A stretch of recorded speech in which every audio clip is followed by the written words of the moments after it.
All right, welcome back to the A Show with the Kings, a pro wrestling podcast. I am Justin, here with Meelz. What's good, Meelz? Yo, this is the last regular episode of the year. I just want people to know that. Like Yes. last regular. Anything after this, it's almost like it doesn't matter to What? us. To us. That's the to us. craziest way to start the show. Well, it just is what it is. But listen, I've had an incredibly busy number of days. I haven't left my house in like at least 48 hours because I'm working on everything for that we're releasing this week.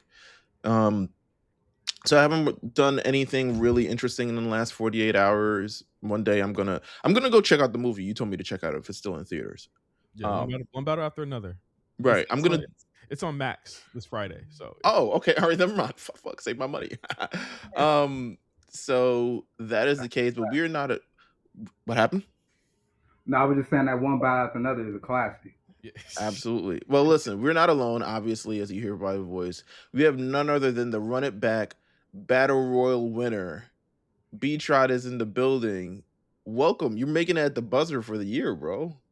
No, man, I appreciate it, man. That's what's up. It's an honor to be here, ready to dive into all things of the graps that's recently happened, and maybe getting a little bit of the opinions about how this year turned out. So, super excited to be with y'all. Every guest that we have on, especially one who wins any kind of like Royal Rumble, Battle Royal, anything, I would like to ask, when did you start watching wrestling? Or at least it first came on your radar or anything of the rather? Like, when did it really start for you? I'm in my 40s, so I actually started watching with my father. Like my father was heavy into it. He was the type Hmm. of dude that he'd watch it. I remember like early. He used to come on Saturdays. Back where I'm from in St. Louis, he used to have like the little Saturday show. And then like I remember when Raw first started, we had cable. He would watch on USA. He's big Macho Man fan, big Stone Cold fan. Like it really started with my dad, and I don't even think my dad even watches it anymore. Like he's like, you still watch wrestling? I'm like, yeah, I still watch it. So he's transitioned to just all NFL. So That's crazy. I love it. I love it. You say USA. What era of USA were you like watching wrestling? Was it like Stone Cold a little bit before that? oh Uh yeah, it was. I mean, I remember a lot of eras. Like I was big. Definitely remember seeing Shawn Michaels throw Marty Jannetty through a sheet of glass. I definitely remember that coming Damn. up. Yeah, that was a real fun moment. I definitely remember a lot of the Bret Hart stuff. I always loved his anti-American thing. I thought that was hilarious. And of course, Stone Cold and The Rock. The classic him doing a 1 2 3 sliding with the church shoes on. That was one of my favorite moments too. So So yeah, been you watching would for you would say you've seen a lot of careers begin and maybe even a lot of careers end. oh yeah, Maybe.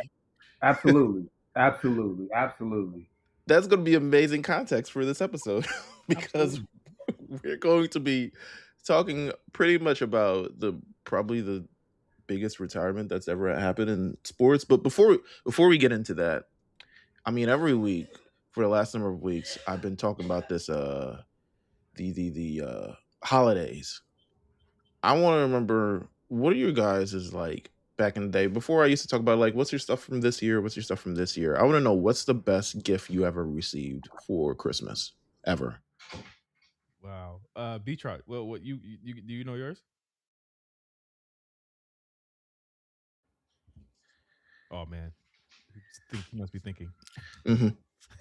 But I'll, I think mine is. I mean, definitely my PlayStation One. I feel like we answered this before though, and I think I said the same thing. It might have been. I mean, we've been doing this for like 8 years, so. Yeah, definitely my PlayStation One for sure, or my PS5. And in recent years, when my wife put together the PS5 cop, that was Mm. that was one of the greatest at the buzzer moments ever because she actually got the PS5 on Christmas Eve, like literally hours before. Uh, I rem- I remember the year that Pokemon cards were out, and I got the big jungle um, pack with all the cards in it, and I think I had like a holographic Moltres in it, and all the stuff like that. I remember going to KB Toys. Y'all had KB Toys, right?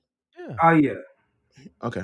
I remember going to KB Toys and remember seeing this Hot Wheels thing, but we couldn't get it at the time. And then I ended up getting surprised for Christmas, which like I'd never get surprised for anything that I actually wanted at the time. So that was like I remember that forever. I think the last one I got was like Knicks tickets, which I was hype about because it was Knicks tickets to see them play the Lakers who had LeBron. So I was hype about that because I've never seen LeBron play in person. So I think that would be like the last number of years or like the really big ones. Betrott, do you have an idea of your favorite gift that you ever received for I Christmas? want to I want to say when I first got my bike, like all of the video game systems, they were all kind of premeditated. You know what I'm saying? You know, my dad would be like, okay, what games you want? What system you want? So like I knew Right. that was coming. But like one year, like it was like a big ass like 10 speed bike. I was like, oh man, I'm getting a bike. You know, like it wasn't covered, it wasn't wrapped or anything. So I remember just immediately grabbing my coat and going out on a bike, going out on an adventure. So that's probably one of my most memorable gifts was a basic ass bike.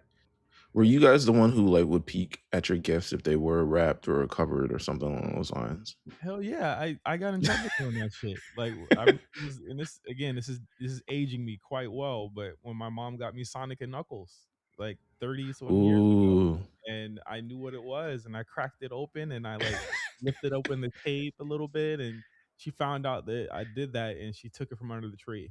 And but she ended up giving it back on Christmas Day, but it was a hard lesson because I was like everybody wanted Sonic and Knuckles that year because you could put Sonic 2 on top of the little cartridge. You could play Sonic 2 with Knuckles in it, or you could play Sonic 3 with Knuckles in it and all that shit. Like it Oh was no, that's fire. yeah.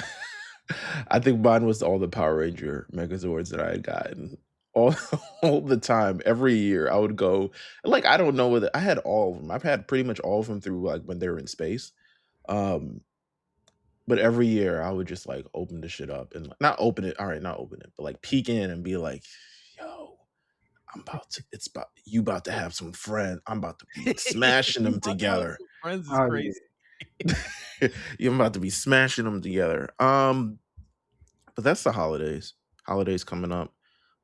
Great stuff coming up. End of the year content coming up. So make sure you guys subscribe to the YouTube, youtube.com/the HORNC. We're actually almost at 400 subscribers, which is great because we don't really do anything other than post podcasts. That's good So, though. That's good. yeah, that's what I'm saying. So I'm like, we're almost at 400 subscribers. Uh, Please continue to subscribe to us. We're going to have some great content coming down the pipeline this week, especially also on the socials. We're making sure it's going to be fun. It's going to be extra. It's going to be pretty much just a great descriptor of the year.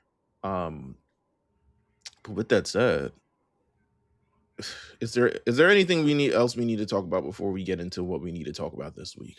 I guess Mick Foley quit being a legend for WWE this morning. Hey Yeah, man, I saw that, man. he is a He's an you know interesting guy. He's an interesting guy. Okay, why do you say that? Why do you say that? No, I need explanation now.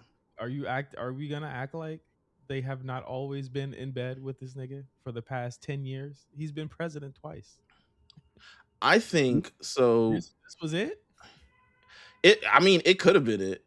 I think he said some really nasty shit about He did say that, but like again, and it shouldn't have been said. And don't get me wrong, I'm not defending the shit at all. right. But my whole point is they've always been involved in like Vince had allegations. You didn't go nowhere. Hmm. You know what I'm saying? Like there's been way more crazy things that he said about Somalians, black people, Asian people, gay people, veterans, everything. You Hmm. feel me? And this is the straw that broke the camel's back. Like I feel like they're turning. This is me on my soapbox here. Okay, Okay. we might get fucking Nah, Pulled. please we do. we might get in trouble for this, but like I feel like the same way that people were like kind of like pointing at like the Charlie Kirk stuff, and people were really upset about that, and they're Hmm. trying to turn Rob Reiner into that for him right now, and I'm Hmm. like, bro, there's so many other things we need to be getting on him about. besides him doing what we expect him to do, right? Like we expect Right. this motherfucker to say some ignorant shit about anybody. You feel me? And I don't know. It just rubs me the wrong way that it's like everyone's like, yeah. I'm just like, bro, like he could be doing more to help fight. You know what I'm saying? Other than this, it's just like, bro, you sat back and got a bag for years. Right. Will suffer and go through layoffs, and marginalized people are put in danger every single day. But this is like where you draw the line. Like this shit just rubs me the wrong way. It really does. Like and to see it like mostly be celebrated by like more other performative like white folk that aren't like people of color, like that just hmm the wrong way. That's all I gotta say. Um, in terms of, I would say, I just it's definitely the case, but I also feel like I don't know his relationship with WWE at this point.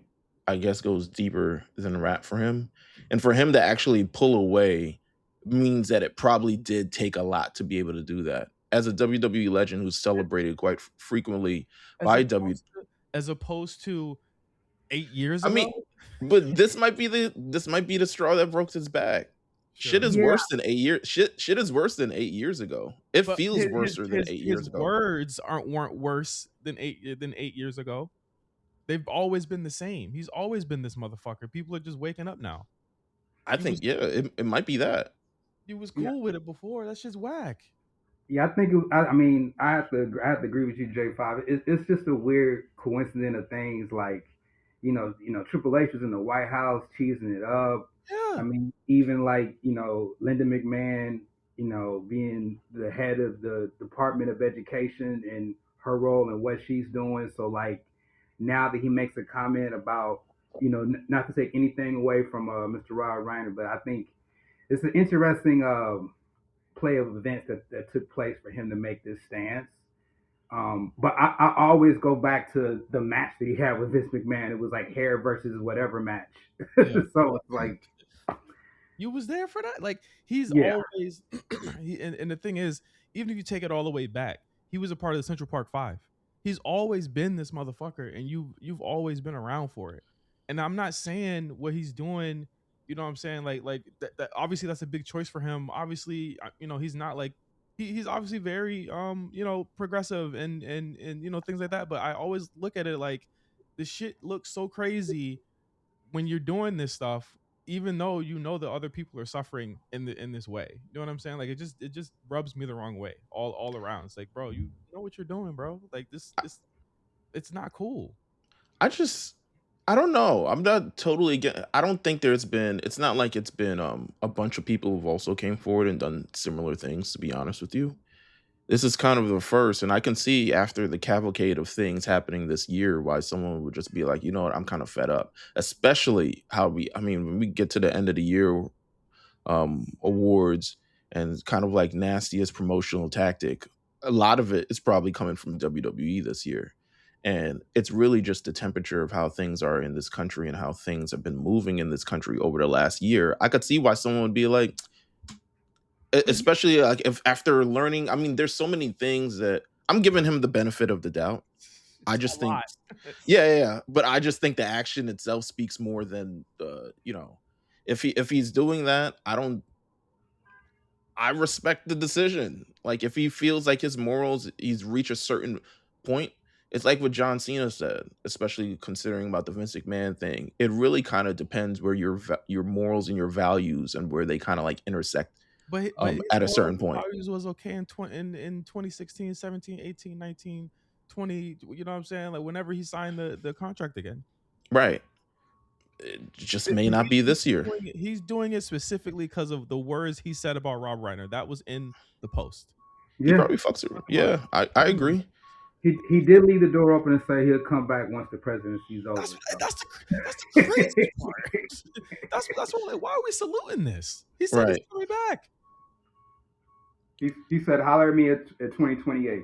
That's like, it's like, are y'all serious? Yeah, respect the decision. Yeah, I don't. But look at what he's telling us right now. Like he's about to do.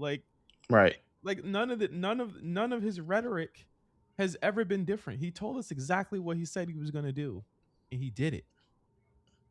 That like that's the whole point of what we're trying to say is that like she showed us who he is.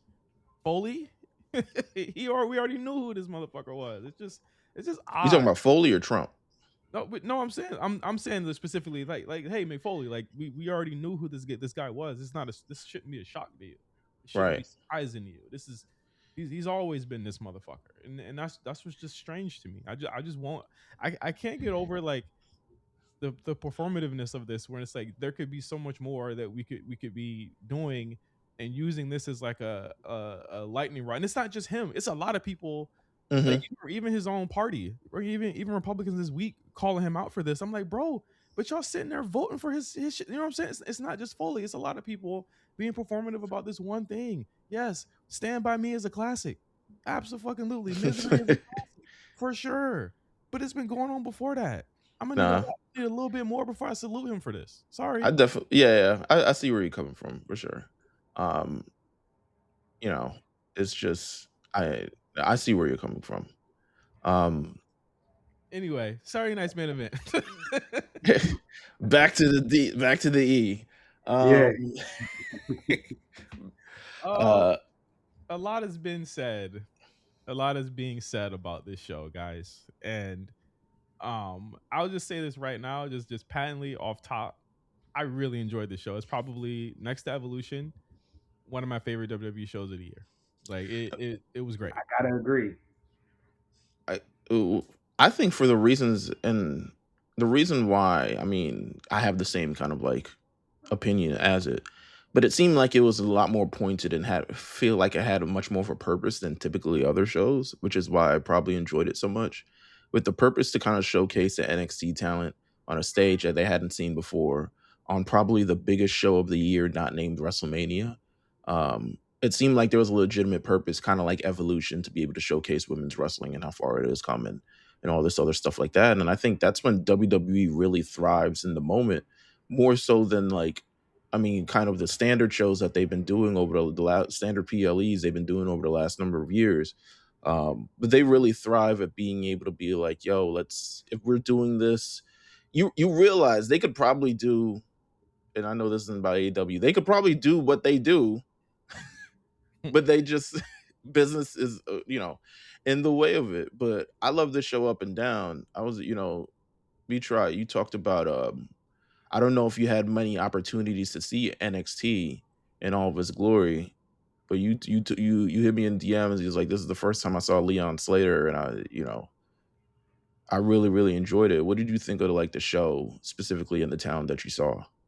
I mean, it was an excellent show. Like I'm a little bit more familiar with Obafemi, so I knew that he was gonna like show out. He's Nigerian, like he was ready to slap the shit out of Cody.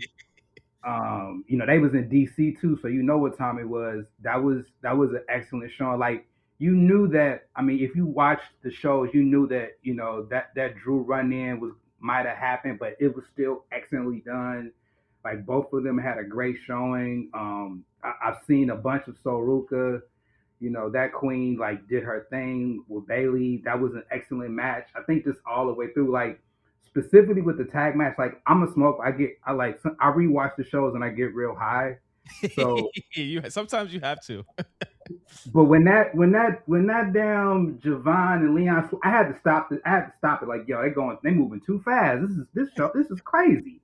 I had to stop it and rewind it back because I'm over here tripping. Like, how do you go from this side of the screen to the other? Did the bell ring? Like, they was tripping, but yo, it was like you said, from bell to bell, it was one of the better PLEs of the year. I ain't even gonna lie, it was one of the better ones of the year. And I know we're gonna get into the Gunther even deeper, but excellent show all the way around.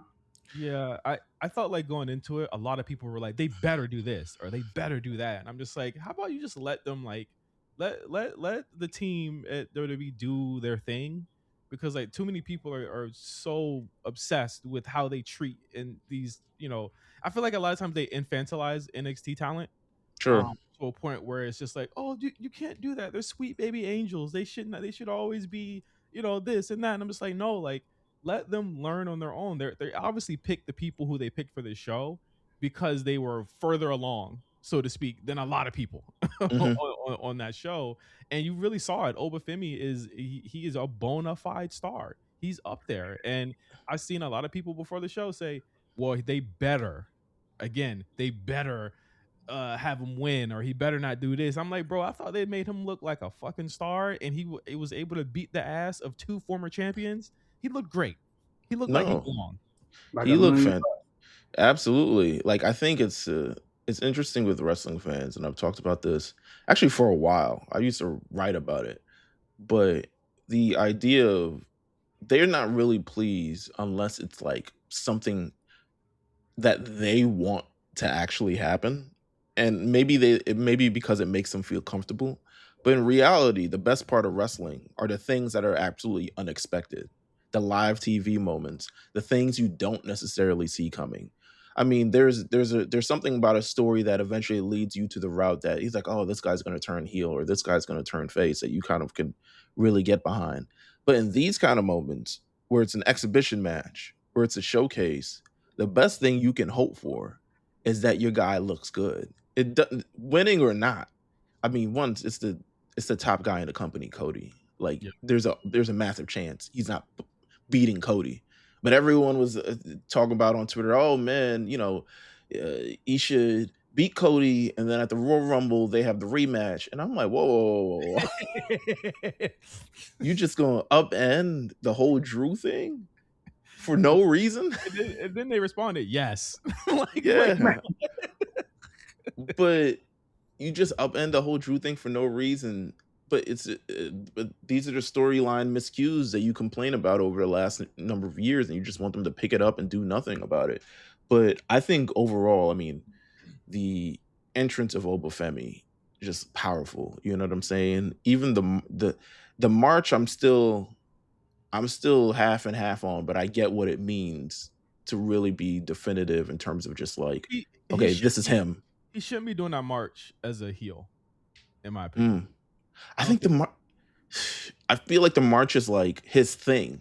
Like everyone needs like a thing. Like Rhea needs to stomp, and Rey Mysterio needs to pop out the sky or something along those lines. Like his is like when people walk up and do the little walk thing, the little strut thing, like the Ric Flair strut, or to a lesser extent the Jeff Jarrett one. Like that's his strut. So I feel like that thing. What were you saying, Trot? No, I was about to say, like, I want them to work on that angle though, because when he came out, they had the camera look above, and he looked like Doughboy from Atlanta for a minute. I was like, man, I don't like that angle. Like, it needs to be like the overhead because you can see how big he is. Like from up, I thought it looked like Doughboy from Atlanta. Then you had to pull out, you get to see how big and massive he was. You know what I'm saying? Yeah. So yeah, that's like my only small critique. And then plus I was thinking like, man, I know. No disrespect to Apollo Crews, man, but he taking that one gimmick and just going crazy with it. yeah. Absolutely. Sol Ruka versus Bailey. Sol Ruka's a star. Yeah. If there ain't nothing that Bailey like to do, is lose. She love to lose. She don't give a fuck. She's like, am I gonna lose today? She be asking God for harder battles, bro. She be like, I'm gonna lose. Like she don't care. I think just her being really the only one who actually like outright lost. It's interesting, but if you think of everything that she represents, right? Like how crazy would it be if she represented this just last week, open seminar for women's wrestlers and giving back, and then like I'm winning. I'm put me over, kid. Got to do business the right way. So Ruka's on a run, and if this is the moment, I actually don't know what they're going to do with Sol Ruka long term, but I have no clue. Like the way that they looked on the show is completely opposite of how they look on NXT, which is insane. Like even Javon, like I'm like, they mentioned what happened on NXT last week, and I want to touch on that as well because I think NXT right now is just terrible. But like they just seem different. Like it almost looked like at the end of Deadline last week that they were going to turn Sol Ruka, and then she was back to being normal on Tuesday. So I don't know what the hell they're about to do. No, I absolutely have no idea what's going on. I mean, Sean he won Book of the Year a couple years ago. I don't know about this year, but I mean, I think it was ultimately a great match, led with the Soul Snatcher, little roll up, reverse roll up, bada bing, bada boom, got him out of here. I think it was a great moment overall and a great showcase for Sol Ruka. And then, of course, we get to the tag team title match. Leon Slater, they were they were mad online about pulling Leon Slater from his indie date. They were. It felt shout out to Fightful Select who put out that report. It looked like it came directly from the guy who owned that thing. It was like Leon Slater was booked as early as March, and we would have loved some extra notice. I was like, how much? If you book him from March, anything could have happened between March and He could December. have fucking got hurt. He could have died or something. Yeah, anything. Would you have still been mad then? I mean, he came up in the last 6 months, so you can't even really be mad at him for like, okay, this is the opportunity. His family's watching on probably YouTube. I think it was YouTube for international. Um, and his family watching at 2 in the morning. This man performing AJ Styles, Dragon Lee on the show where John Cena's about to retire. This is the biggest show of the year. This is his biggest moment of the year. No offense. Fuck that show. Yeah, real shit. I'm going to Saturday night's main event with the Mandem. You know what I'm saying? Oh, that was a real thing. It was an indie booker that was mad at him because he double booked or something. Yeah, he was supposed to be booked on the weekend for this particular independent show, but then he pulled out. So there was a Fightful Select report essentially is like he pulled out. The booker, would have loved some additional notice from blah blah blah. And I was just like, Oh man, you need to turn on Peacock. You gotta respect the game. Like, the notice is Peacock. Yeah, like maybe it would have been good to do that, but listen, man, they got to understand what's going down the massiveness of what was about to happen that night and what he was able to do. And what the one thing I loved about the undercard for this is that they didn't do too much. You know what I'm saying? Like a lot of times they do way too much in these types of things, and it's like no, like we need to do just enough where we get these guys over and they look great and they're properly doing what they got to do here, and they managed to get in like it was like 7 minute match. They got in a lot of shit. yeah. In like 7 minutes, like and they looked good. And I want to talk about the AJ Styles. People keep saying it's a botch. I don't think it's a botch. I don't think it was a botch. You think he did it on purpose? Well, he made a mistake. Remember on Raw, he made a mistake last week too. I think this is about to become the story of his retirement. Like they're starting the story of that right now. Oh damn, he just slowly becoming washed. Yeah, he's like I can't hang no more. It's kind of like what Cena did, but like not what Cena did. You know what I mean? We'll talk about what Cena did right now. I think I like that angle because if you notice, the camera wasn't even cut on that. It was almost like they knew he was about to do it, so the camera didn't. Normally, you would see it and the camera would show it, but it wasn't even cut like that in the edit. Like it wasn't even open when he tried to jump up. So that might have been planned. You're right. It's definitely, it was for sure. It was a camera. It was the way that it was reacted to. Another thing was like ref didn't even like really walk up to him after it. I was like, okay, it must have been a thing. So I would say pay attention to what they're doing with AJ because it seems like they're getting him active again. So I'm really excited to see what they're trying to do with him there. Absolutely. Let's get to the main event. Yeah. This for the last week has been I don't want to talk about the result of the main event. Let's act like it didn't really happen right now. Let's talk about the build up to the main event. Mm-hmm. WWE went all in for the entire week, reminding you who the hell John Cena was. John Cena on the shows, John Cena on the socials, John Cena on doing podcasts, doing promo, doing all these other things. I think even which I'm sure it's a collab between MLB and NBA of like, here's his jersey picture. Can you post it for your team? Because every team who had a John Cena jersey ended up posting John Cena. I mean, this was, to be honest with you, one of the more memorable, like wide swath media coverage of a retirement that probably since Kobe. And even Kobe was back in 2016, so there was even so much we knew about it. But if Kobe retires in 2025, it's completely different. Once LeBron retires, I don't know how that's gonna go. He might retire out of nowhere. I don't know, but this was like the most wide media. You could not escape on Saturday John Cena anything and everything, and all roads were leading to Saturday night's main event. A lot of people question should have been in Boston. I was like, Boston should have paid the $5. Everything that I looked at was like, bro, Boston fumbled badly. Like DC had the city lit. These Cena people. I mean, it looked, to be honest with you, I kind of liked them. Thing in DC. DC had a very diverse swath of people. If you know what I mean. It wouldn't have looked like Boston. You know what I'm saying? I've seen plenty Celtics games and see how they treat, Also, I feel like Boston would have had a much more raucous response to it. Like, oh my God. But we build up to the moment. It's finally here. John Cena's final entrance. The music hits. The moment is here. Probably the loudest pop of the year, by the way. Yeah, absolutely. We're watching the finale of this. Oh, but before this, by the way, they had the Joe Hendry R-Truth thing, by the way. Just in case. They kind of gave away because they said 3 matches left, and I was like, no, there's not. Technically, it's 2. And I was like, oh, that was the 3rd match. Okay. Yeah, Miz R-Truth, Joe Hendry, a little improv group, just putting something together for the Cena man. But John Cena comes out. Well, first Gunther comes out, and he's hated.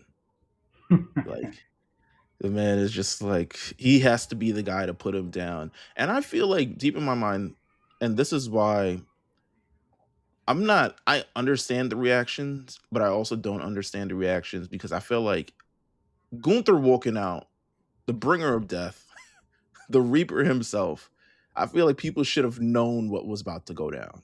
Mm-hmm. I mean, can I back it up a little bit? Go ahead. I can't believe motherfuckers really wanted LA Knight. Like, what was no disrespect to LA Knight, but what was he gonna do? I mean, Gunther is made for these moments, man. He's like, I mean, look, I mean, he put over Sammy in WrestleMania. He put over Jay in WrestleMania. He retired Goldberg. Like, there's no other option for this role other than Gunther, man. I'm sorry. I thought it was perfect, but yeah. It's just I just didn't see what everybody else was saying. Like, he definitely would have beat LA Knight. These people live in a dream world, and we're gonna get to that at the end. But these people live in a dream world that now, because of discourse, we're allowed to, at the drop of a dime, change like reality and change the way that people interact with media. But Gunther comes out. He has his entrance. He's hated. He very respectfully actually leaves the ring once time as John Cena comes out. He didn't stand in the corner. He didn't something. He was like, let me make clear for this guy to come out and really do his thing, get all the room he needs to be the entrance, which was probably like, they probably told him to do that just so they could have the clip and everything of the rather. The bell rings and they have an amazing match. Like, if the result is different, I think people are talking much more about the match itself than the actual result. Don't get me wrong. Yeah. But the match should not be understated of how good this actually was and how the battle between them. I mean, it's Gunther. You know what I'm saying? Well, the story really was like, from the moment it started, Cena started doing the 5 moves of doom. Mm-hmm. And at that point I was like, oh, he's cooked. Because the story to me was always, how much does he have left in the tank? And with all the matches he did, wins and losses, they were showing you that he was getting depleted more and more and more. Especially after the heel turn, because the heel turn, he wasn't really doing much anyway.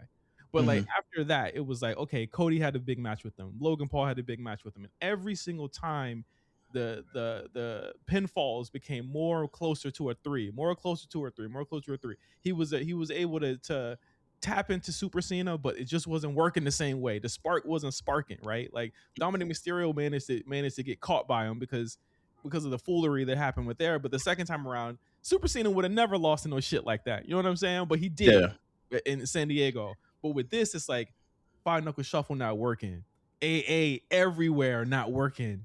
And then you get to what Gunther's doing. He's putting John Cena down with like one fucking move, and you're just like, yo, get up.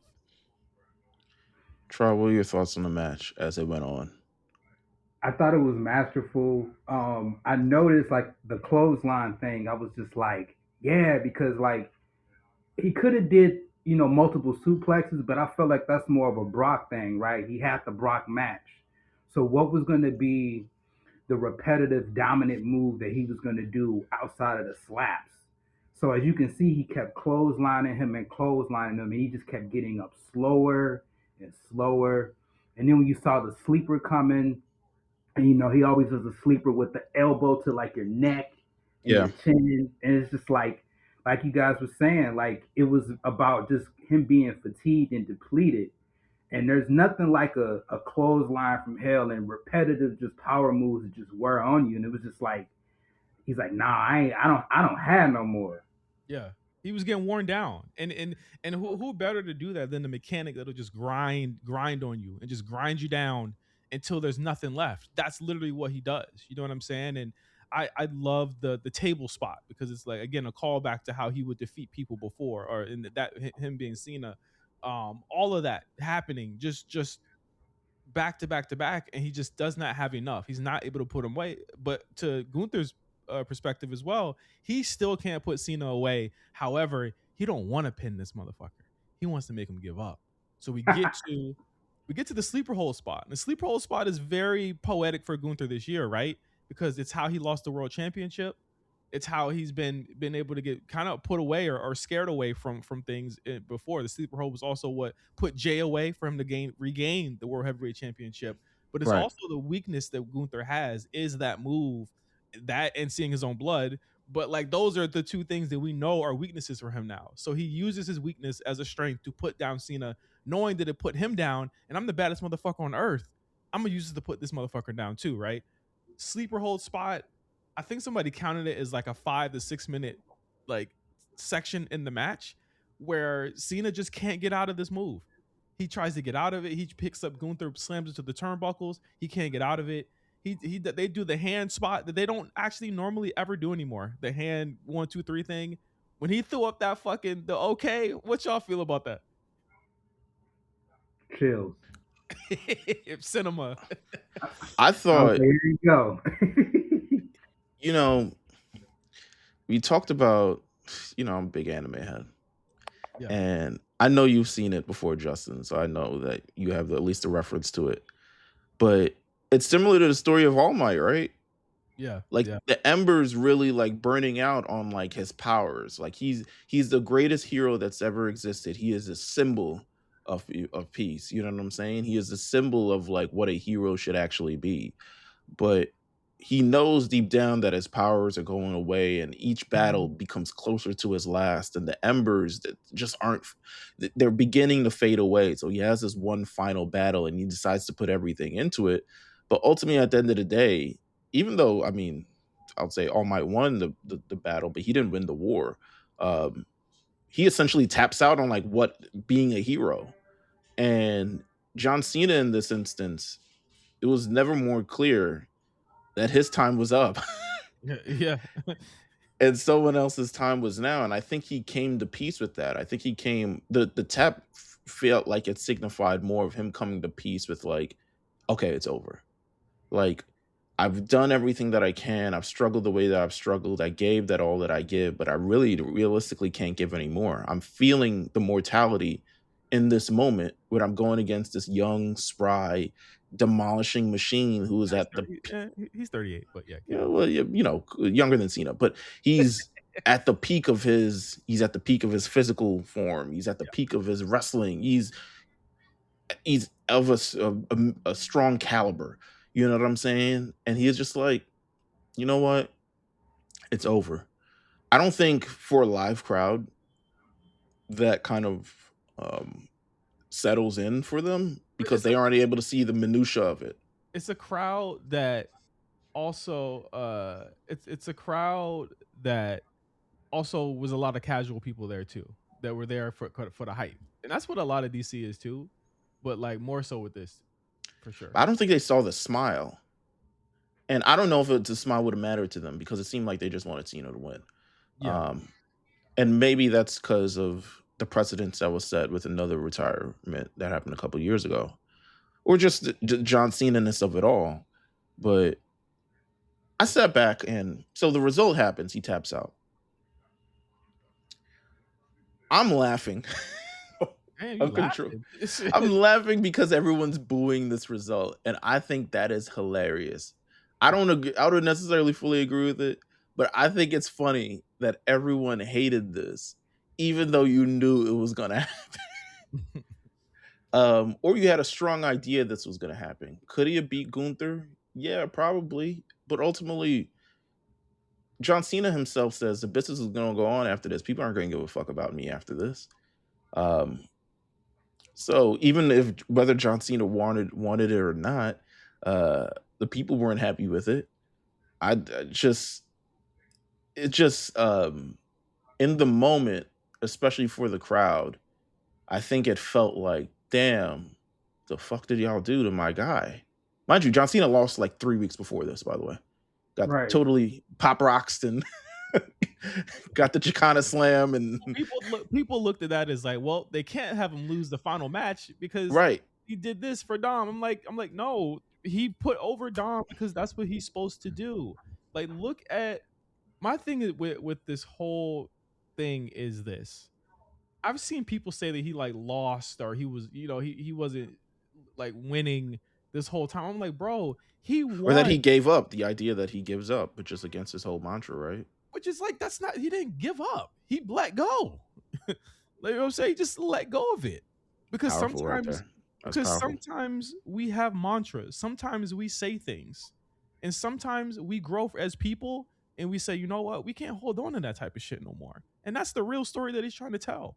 I'll say right now, like, I'm a completely different person. Me and Meelz, we and you talked on Friday for 2 hours almost on the phone about a whole bunch of shit. And I was like, Meelz, back in the day, I would have did this, right? Back in the day, I was this type of person. I would, it won't nothing gonna stop me from doing this shit.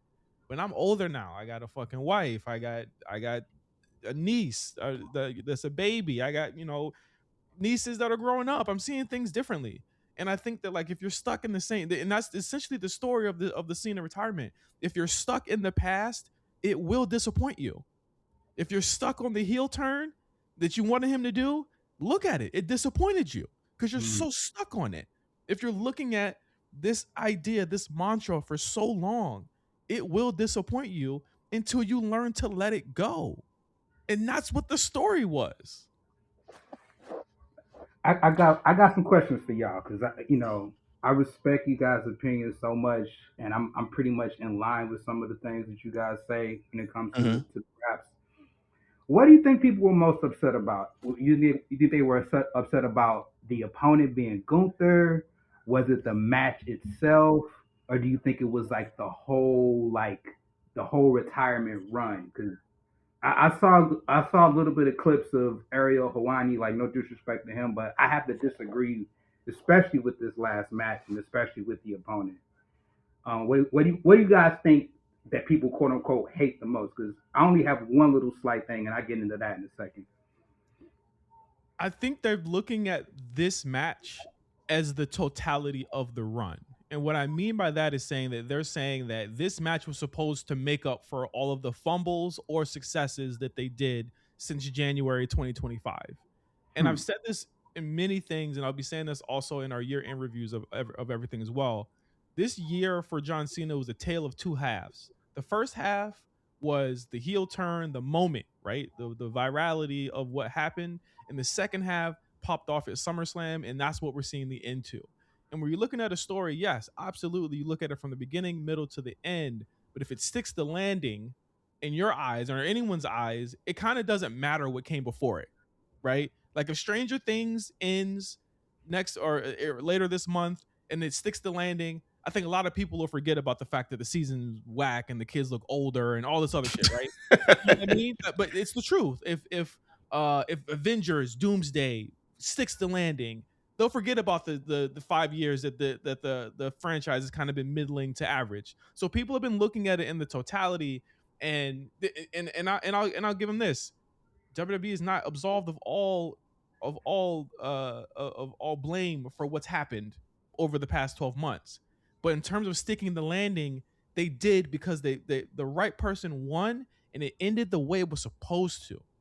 And that's why, to me, the rest of it doesn't matter because it ended the way it's supposed to. And I think that they're trying to say that, like, people have been trying to book it in a way where it's like, okay, well, this could have improved it. Or if they put LA Knight in it, it'll improve what happened in the past 12 months. Like, no, it was always going to end the way that it was supposed to end. And that's, and again, it's the finality and the totality of Cena's career ending is that y'all don't have control over this. We don't have control over this. Right. Cena doesn't have control over this himself, because that's why he lost, because he can't control the future happening.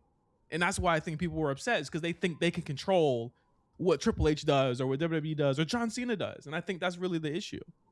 I think, so my opinion was, and it's still roughly my, I still largely think this.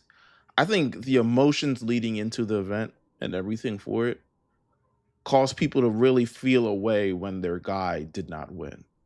And I think it's a wave of emotions all happening at the same time. You talk about the build up to this moment, the tears during this moment, the damn, my GOAT really retiring, like this is his last match, the moment, the entire year flowing towards it, all leading to this moment. People sat down, they're like, yes, this is going to be the last show, all this other stuff like that. And maybe they wanted a happy ending, but you ain't get the happy ending. And I think it's the emotions behind it, because to be honest with you, once you move to Monday Night Raw, I think people's emotions aren't as rabid as they were prior. People talk about, they're doing a disservice to the fans. I think ultimately, if you continue to tell the story in the way you're telling your story, they're going to continue to build more. They're going to continue to get fans to come into the arena for whatever story that they're telling. And to be honest with you, you're now telling the story with Gunther. But I think there was so much wrapped up in the emotions going into it that people reacted emotionally. And I didn't think it was probably, I mean, he was always going to come out. But the Triple H coming out all after the fact, just it's like, damn, people, you're the face of this, right? And the face of booking, you always kind of have to deal with everything that kind of comes with it. He had to deal with all of it right up to his face. And, he doesn't really deal with it in great ways, to be honest with you. He doesn't say the best things about it. He doesn't do it. I don't know how he would. But ultimately, at the end of the day, I think I still strong by this. I think by the end of this week, I think by Monday, most people were just like, oh, okay. I think arrogance and ignorance are the people who are going to continue to say that it was a wrong decision because they don't want to be wrong. But ultimately, the decision for WWE was the right decision. For AEW, AEW couldn't buy a feel-good moment. They got like one feel-good moment a year. And because a lot of people comparing this to the Sting retirement. And shout out to Sting, he went out on top. To be honest with you, the man was undefeated the entire way through AEW, and he's like 67 years old. I don't know how that happens, but it sure enough did happen. But I think while they had the great night, ultimately their business continued to suffer. It didn't turn around. You didn't tell a new story. Them EVPs were more dorks than they came in with. So it's like WWE is doing what's best for them with this story. I completely understand it. However, to be honest with you, either result, I wouldn't have minded. If Cena had won, I would have been like, all right, that's cool. Cena lost. I probably would have been like, what was the point if Cena won? I'm not gonna lie. Yeah, no, I could see it in terms of the long-term thing. It would be much more. It would be for short-term gratification, for real. There was just like one little small thing, man. I just wish, and this is just my wishful thinking, man. Like, I wish he would have retained against Dom and Gunther won that IC belt. I think that would have really just kind of like put it all the way over. Because no disrespect to Dom, but Dom was on Raw for like 2 minutes yesterday. Yeah. I think because Dom had to go right back to that storyline that he's been in for a year. You know what I'm saying? For forever now. It's like he had to go back to normal. But like, I'm pretty sure they got plans for him though, for sure. But look at how they satisfied the audience still. The man was one championship away from a Grand Slam championship for like 15 years. Yeah. And they were like, all right, nigga, you gonna win the belt. And they gave it to him for like 3 weeks. He posed with it, took pictures with it. They probably released a custom John Cena Intercontinental Championship, all types of other shit. And then he gave it right back. Yeah, I'll be honest he with saw you. Super Cena in the match. He did the AAA on JD and Finn. He did the whole Super Cena thing that match and still lost. Absolutely. Yeah. But I think, especially going into Monday, I think Gunther is so much bigger than that IC title. Like the way he is now public enemy on Monday Night Raw, I don't even think he foresaw this coming. So the match happens. John Cena, he's just like, I gave all I got. He's mouthing it. He's trying to do his best, like season 6 Fresh Prince Will Smith. Very emotional, very I'm selling you on the moment right now. The roster begins to come out. Very classy, Cody and Punk. I mean, those are his I wouldn't say CM Punk is a successor. He's more of a competitor, adversary, peer at this point. But it was very classy the way they are like, okay, here are the belts. They did that with Hogan. I think who was it? It was Cena? It was Cena. It was Cena and Batista did it to Hogan, I think. Yeah, might have been. Yeah. So very, very classy. Had the whole moment, all after the moment. Everyone get on the press. I just felt like even on the after show, I just feel like it's in bad taste to tell the fans who just were upset that it was like, you shouldn't be upset because. But here's the thing. You talking about emotions, right? Yeah. I think that Miz, Biggie, all of the people who work with Cena intimately throughout the last 23 years all were emotional as well. And I think it's like, I don't think we should discount the fact that they probably were a little annoyed that people were reacting to what they probably felt was the best idea. It clearly they felt was the best idea. Like it to me, it didn't seem like a company line. It seemed like it was like, yo, like y'all are bugging. Like what the fuck is wrong with y'all? But I feel like the perspective they come from isn't necessarily the one of fan. A lot of them are coming from peers. He's done a lot for them, even just intimately. And vice versa. But I think as fans, I mean, sure, the DC audience, they were like, we want this motherfucker to win. You know what I'm saying? I think they got caught up so in the moment themselves. But, there's also the Triple H came out, did his thing. I believe there's, I'm not going to say much more after it because I got more to say on the year-end show. But, it just is what it is. So we moved to Monday Night Raw. It's 24 hours later. People are talking about this forever. I mean, this happened on Saturday. They're talking about it all the way through until Monday Night Raw. I saw people say Gunther wouldn't be the same or he'd go right back to normal. They said that they wouldn't react to him. And then he comes out and he gets literal Roman Reigns post beating Undertaker heat. Have you seen Heat? This hateful. When's the last time you seen something like this? It had to be Roman, right? Roman, Tom, Shawn Michaels in Montreal. Definitely. It's one of those moments. Like it's one of those like, damn.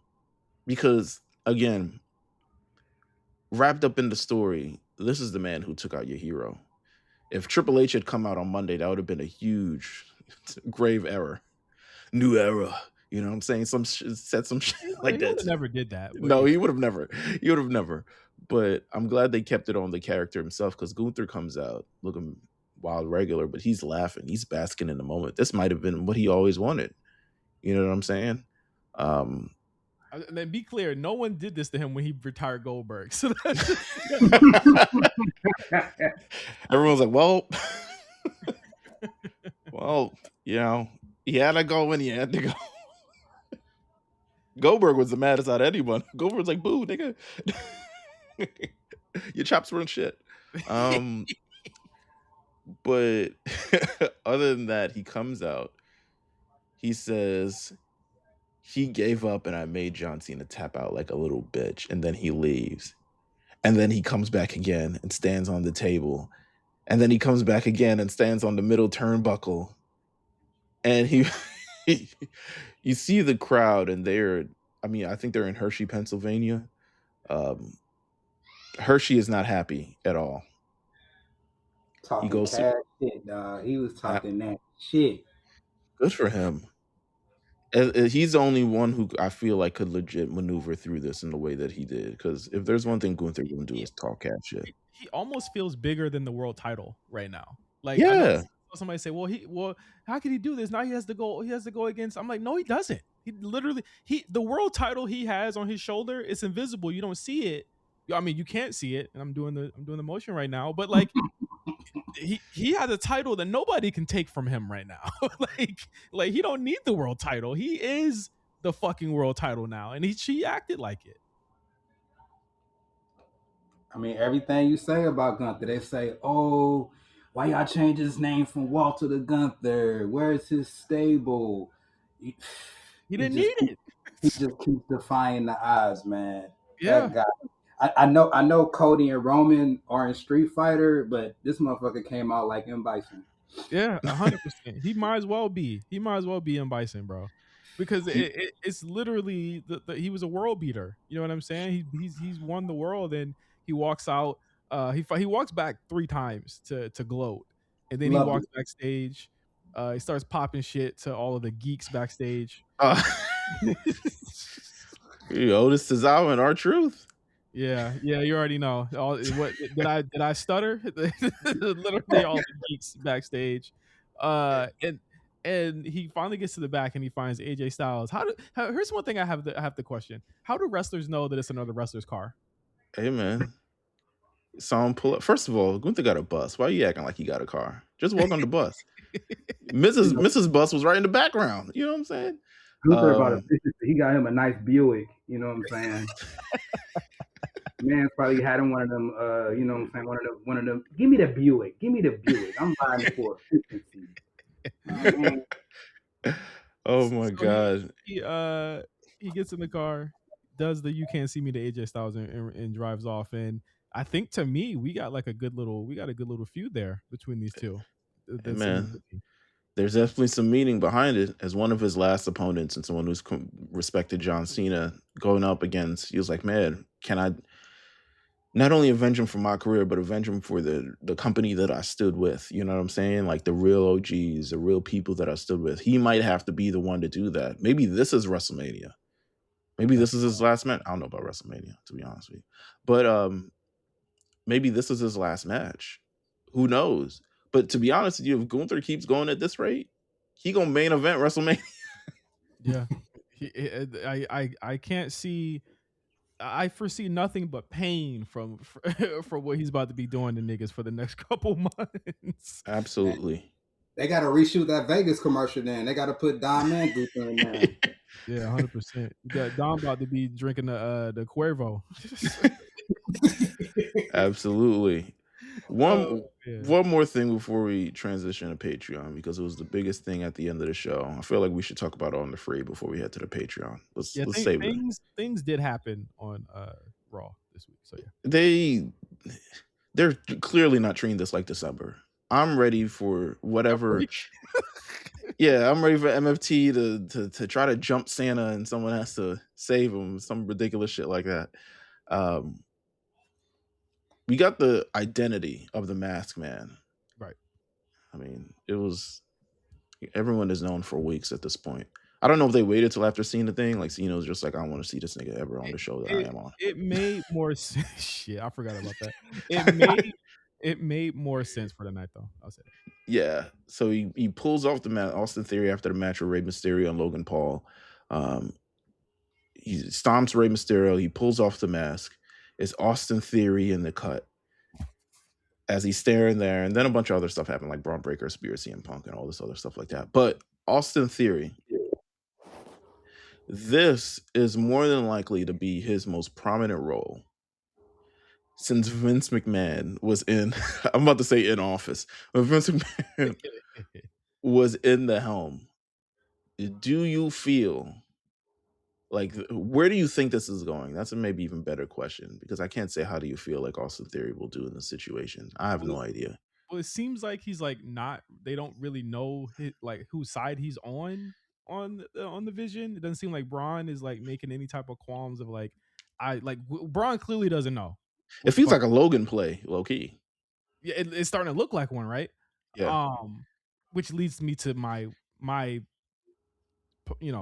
big brain booking here, but I think I think Austin's a splinter cell for Seth Rollins.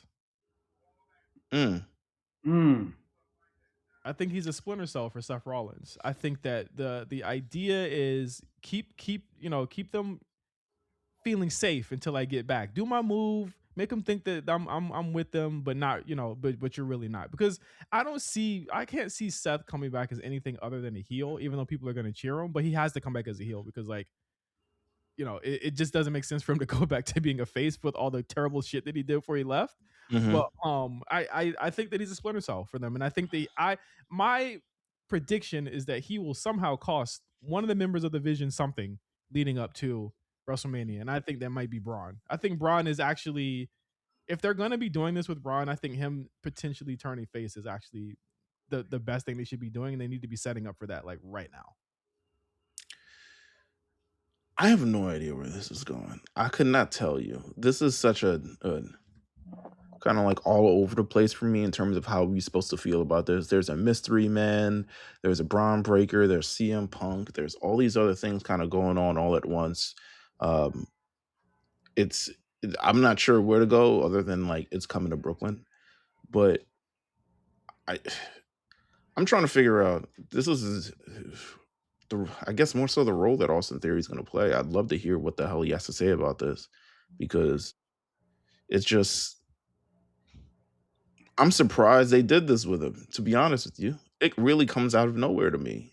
I'm gonna Like be real. Austin, I'm go gonna be ahead. real.